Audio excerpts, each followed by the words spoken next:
Hello everyone, this is Stacy Hoffer, your friendly English teacher. So I just wanted to briefly go over some of the stuff that we were talking about with active reading. So active reading is one of the strategies that you can use throughout your college and occupational careers.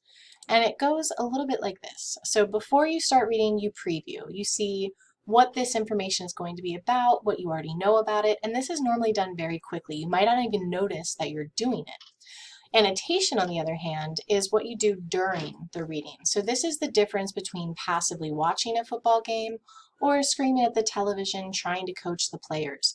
Annotation is taking notes while you're reading, so you're not only prioritizing key ideas, but you're also tracking what you're thinking as you're engaging with the text. So when you read something that the author has said, you might highlight it and then put a question in the margin.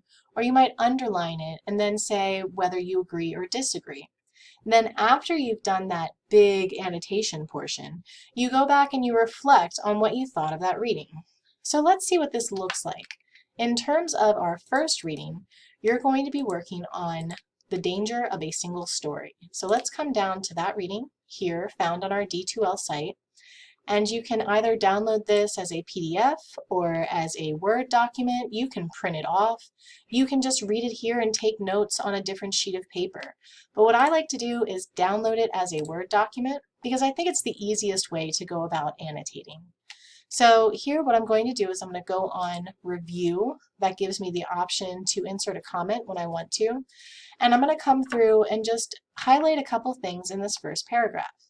So the first paragraph says, I'm a storyteller, and I would like to tell you a few personal stories about what I like to call the danger of a single story.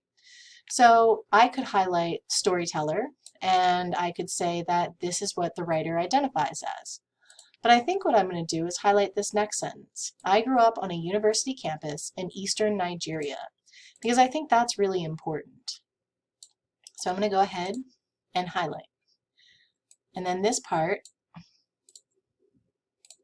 my mother says that I started reading at the age of 2, although I think 4 is probably close to the truth. So I was an early reader, and what I read were British and American children's books. And I think that that's significant as well. So over here, what I might do is I might insert a comment that says, even though her mother was a Nigerian professor, she read mostly British and American books. Because I think that's kind of interesting. Why not read Nigerian books? So that's going to be my comment over here in the margin. And what I'll do is I'll just kind of go through each paragraph and I'll have these questions and reactions. I'll highlight what I think is the most important. Now I don't ask that you do each of these things for every paragraph, but you should find something in each paragraph that is remarkable or that has some kind of comment or that you can underline or highlight because there's a purpose why the storyteller is sharing that detail with you. And the more you reflect and engage with this text, the better you're going to remember it. So if you have any questions on how to go about this process, please reach out to me. You can always text me, call me, make a meeting, and I will go through this with you. We can look at it together.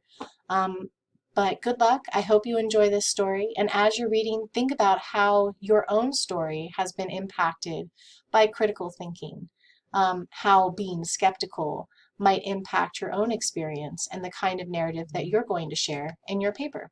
So that's it. I hope you have a wonderful day, and I will talk to you later. Bye.